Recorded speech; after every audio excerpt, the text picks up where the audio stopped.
Sa tuwing magkakaroon ng checkpoint sa mga kalsada, isa ang driver's license sa mga hinahanap ng mga otoridad. Pero paano kung ang maipapakitang lisensya ng isang motorista ay nasa isang papel lamang? Maliban sa madali itong mabasa, hassle pa raw ito ayon sa motoristang si Danny na ilang buwan ding nagtiis sa papel na lisensya. Hinintay ko yung card niya, pero matagal. Matagal nilang binigay yung card na parang yung card na talaga. Matagal siya eh.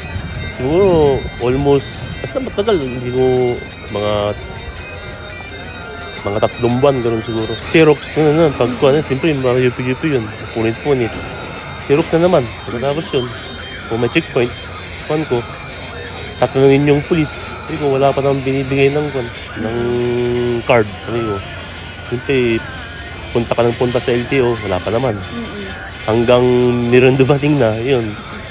Ginawa yung loob ko na hindi na ako ng checkpoint na tatanungin ka.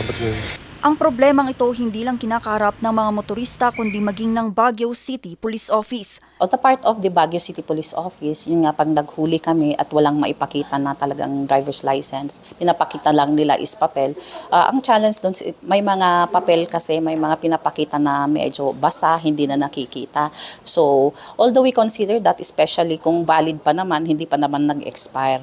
Pero yun nga lang, kung wala silang dala na lisensya, is may violation pa rin ng traffic violation yon for failure to carry with them yung license. Pero ang mga motorista hindi na raw kailangan pang magtiis ng papel na lisensya, lalo pat mayroon na silang sapat na plastic cards.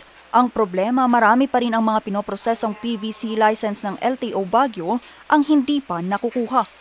Sa tala ng Land Transportation Office o LTO, umabot na sa halos 9,000 mga PVC driver's license cards ang unclaimed o hindi pa kinukuha. Legal naman yung papel na lisensya nila, kaya lang, gaya ng sinabi ko na kailangan makuha nila yung PVC para wala kaming backlog. Kasi backlog ang tawag doon na maraming hindi pa na i-release na license card. Malaking tulong daw ang PVC license lalo pat dadaan pa sa verification process sa mga papel na lisensya sa mga checkpoint bago makaalis ang isang motorista. In case na nung pinakita nilang papel is hindi mabasa or basa, something punit, we let them open yung portal at doon natin titignan kung talagang may license na talaga sila. Karamihan sa mga unclaimed driver's license ay sa mga motoristang nagpa-renew sa LTO Baguio. Mayroong last year, mayroong ding January, hanggang nung dumating yung engraver namin. Ginagawa naman ng LTO ang lahat para agad maibigay ang mga nasabing lisensya. Legal pa rin yun, basta hindi nahuli. Walang huli yung driver, walang demerit. Ang problema lang, gaya ng sinabi ko, yung detalye o yung pag nabasa, siyempre wala nang details yun o hindi na mabasa ng magpara o kaya kailangan license card mismo para mas maayos.